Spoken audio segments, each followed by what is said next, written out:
گناہوں سے بچنے کے لیے ہمیں کوشش کرنی پڑے گی، گناہوں سے بچنے کے لیے ہمیں فکر مند رہنا پڑے گا۔ اگر گناہوں سے بچنے کی خاطر اگر ہم اس میں کوشاں نہ ہوئے تو یاد رکھیے کہ ایک دن ایسا آئے گا کہ پھر آپ نیکیوں سے بہت دور ہو جائیں گے، کیونکہ کہیں کسی نے فرمایا تھا کہ جو شخص اپنے آپ کو نیکیوں کے کام میں نہیں لگائے گا تو شیطان اس کو پھر برائی کے کام میں بہت جلد جو ہے شامل کرتا ہے۔ تو اب یہ جو زمانہ ہے، یہ ابھی لوگ نماز سے متعلق بات کرتے ہیں کہ نماز نہیں پڑھ رہے ہیں، نماز پڑھنا چاہیے۔ یار گناہ سے اگر آدمی جب تک نہیں بچے گا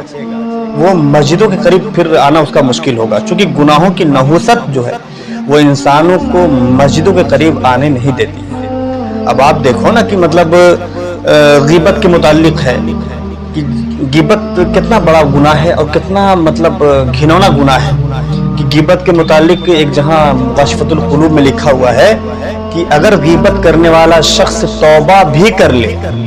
تو جنت میں سب سے آخر میں جائے گا، اور بغیر توبہ کیے غیبت کرنے والا شخص اگر مر گیا بغیر توبہ کیے تو جہنم میں سب سے پہلے جائے گا۔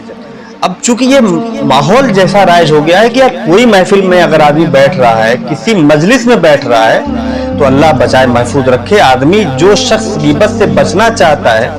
وہ بھی جو ہے جا کر بیٹھتا ہے اور بیٹھ کر اس میں پھنس جاتا ہے، اور کسی نہ کسی کی ہاں میں ملا کر، ہاں میں ہاں ملا کر، کسی نہ کسی کی بات میں اپنی گردن کو ہلا کر کے اس گناہ میں شریک ہو جاتا ہے۔ بڑا نازک مرحلہ ہوتا ہے۔ اسی لیے حضور صلی اللہ علیہ وسلم سے کسی نے پوچھا یا رسول اللہ نجات کیا ہے، نجات کیا ہے؟ تو حضور نے فرمایا کہ تمہیں تمہارا گھر کافی ہو اور اپنی زبان کو قابو میں رکھو اور اپنے گناہوں کو یاد کر کے رویا کرو۔ اب چونکہ آبادی بات کرے گا، زیادہ بات کرے گا تو زیادہ بات کرنے والا شخص دھیرے دھیرے دھیرے دھیرے ایک اسٹیج آتا ہے کہ وہ پھر وہ گناہ میں شامل ہو جاتا ہے، پھر وہ غیبت کرنے لگ جاتا ہے۔ اب جس شخص سے اللہ تبارک و تعالیٰ اس قدر ناراض ہو کہ اگر وہ توبہ بھی کرے تو جنت میں آخر میں جائے گا، اور اگر بغیر توبہ مر جائے تو جہنم میں سب سے پہلے جائے گا، تو یہ بتایا آپ کی پھر وہ مسجد تک کیسے آئے گا؟ تو اصل چیز یہ ہے کہ مسجد میں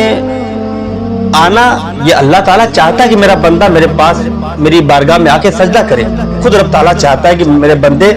گناہوں سے توبہ کر لیں، گناہوں سے باز آ جائیں، کہ اس نے نہیں فرمایا یا ایھا الانسان ما غرک بربک الکریم، اے بھٹکے ہوئے انسان پلٹا تیرا رب بڑا کریم ہے۔ تو وہ چاہتا ہے کہ میرے بندے میری بارگاہ میں آئیں اور توبہ کر لیں، میں اسے معاف کر دوں گا، وہ چاہتا ہے۔ مگر چونکہ اتنے گھنونے گناہ میں شامل ہے وہ بندہ، غیبت جیسے گھنونے گناہ میں جس کے بارے میں حدیث شریف میں میرے آقا نے فرمایا کہ الغیبۃ اشد من الزنا، کہ غیبت زنا سے سخت ہے۔ سوچ رہے ہیں آپ مطلب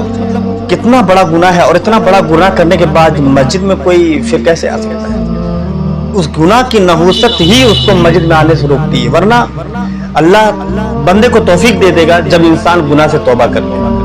انسان گناہ کو چھوڑ دے تو اللہ تبارک و تعالیٰ اس بندے کو پھر خود توفیق دے دے گا اور وہ مسجد میں آنا شروع کر دے گا، نماز پڑھنے لگے گا، نیک لوگوں سے محبت کرنے لگے گا۔ اللہ تعالیٰ ہم سب کو عمل خیر کی توفیق عطا فرمائے۔